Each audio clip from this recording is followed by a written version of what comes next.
You know that the WNBA season is around the corner because the ladies of the WNBA are making news, and A'ja Wilson, the three-time and reigning WNBA MVP, asked her thoughts about why Caitlin Clark is so popular and A'ja Wilson is still pretty much an unknown to the overall American public. Clay Travis referencing it in a tweet. Let's take a look at what Clay tweeted out. Front page article in the New York Times today.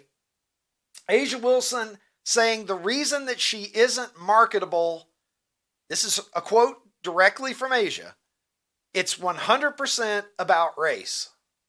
Clay saying if only black athletes could finally overcome racism and get marketing deals. I'm really tired of the obsession over Caitlin Clark's race. I will say that the fact that she is white does not hurt her marketability. I'm not blind to that. But to suggest that that is the primary overriding reason for why Caitlin Clark is a phenomenon and why other WNBA players are not, I find it to be ridiculous. Breanna Stewart. How much do you know about Breanna Stewart? I'm going to tell you a little bit about Breanna Stewart. She went to UConn, played for Gino Auriemma, where she won 4 national championships in 4 years, where she was the most outstanding player of the NCAA tournament all 4 times.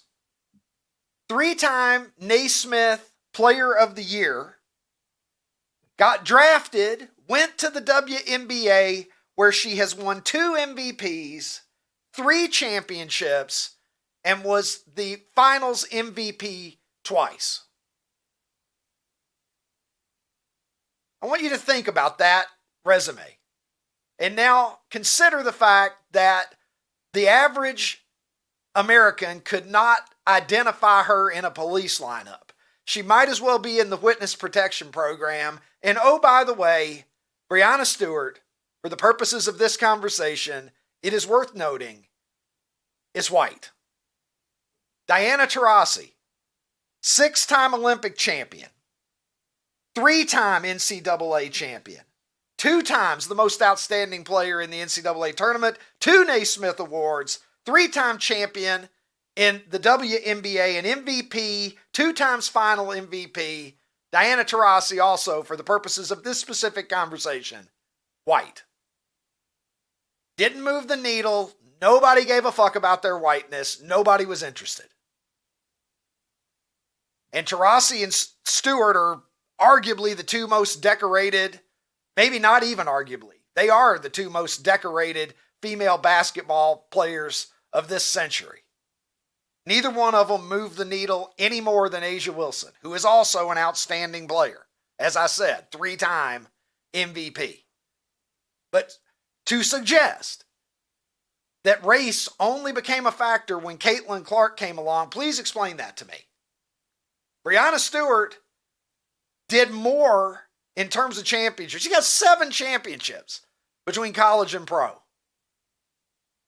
An entire wheelbarrow full of MVPs and honors and awards. Nobody cared. The reason that Caitlin Clark is so popular, the primary reason, 90% of the equation is in this. Caitlin Clark plays basketball unlike any other woman we've ever seen before. Period. Breanna Stewart, if it was about whiteness, well, there's an unbelievable white player. American public yawned and scratched its nuts. Didn't give a fuck. Diana Taurasi, look at everything she's done. Unbelievable, the accomplishments that she has. America yawned. Didn't care. It's not about the race. It's not about that. And if you don't believe me when you look at it in that context, let's look at men's basketball. Who were the most popular basketball players of the 1960s? a time when we were going through the Civil Rights Act, a time when Martin Luther King was leading a movement towards justice and equality for people in the Jim Crow South, when they were marching in Selma, when everything was going on. He was assassinated. Medgar Evers lost his life. We're talking about a time of huge racial division in this country.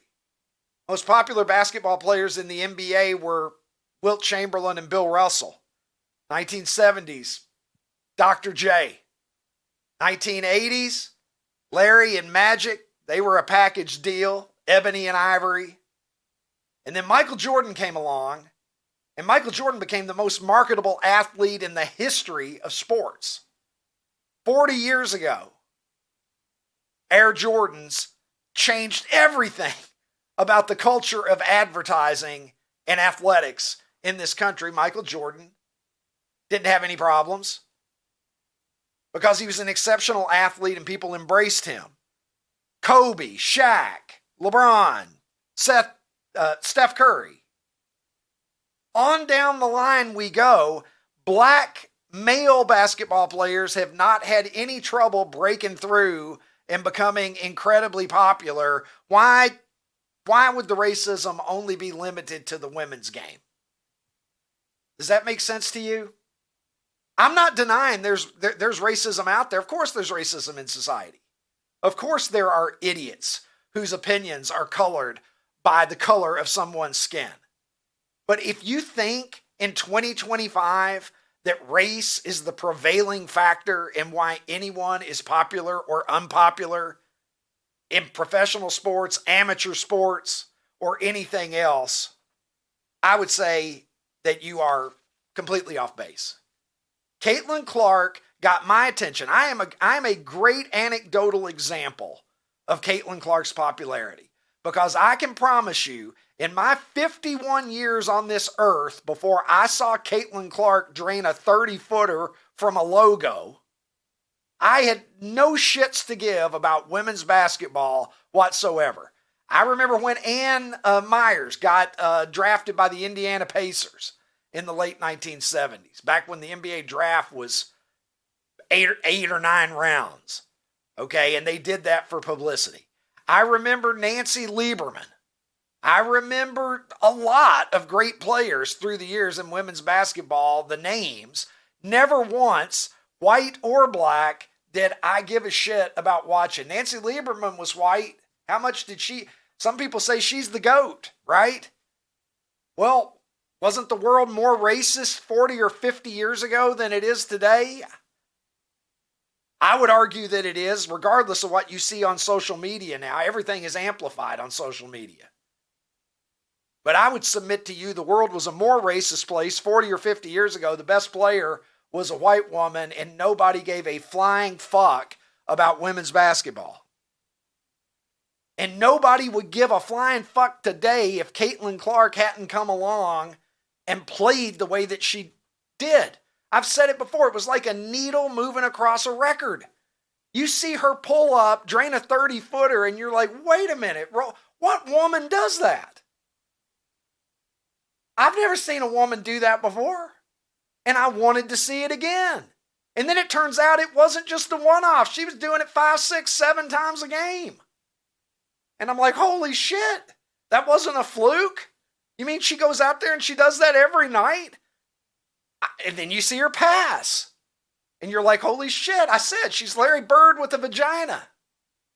Which admittedly is a horrifying thought. I'm sorry, Caitlin. You're more attractive than Larry. I didn't mean it that way. But the overall game, and you're like, my God, this woman is just a joy to watch. And I don't want to sound like a misogynist, but you want to know the truth? You know why she's such a joy to watch? Because she doesn't play like a woman. And that's the truth. And that's why she captured everybody's attention. And that's why everyone became enamored with her. Are there a handful of people out there who are extra joyful about it because she's white? I'm sure there are. There are those people in the world. Does that explain Caitlin Clark-a-mania? Not in the slightest. She plays the game unlike any other woman that we've ever seen. Hey, OutKick fans on YouTube, if you enjoyed this episode, hit the subscribe button and make your way over to OutKick.com where you can watch the full episode.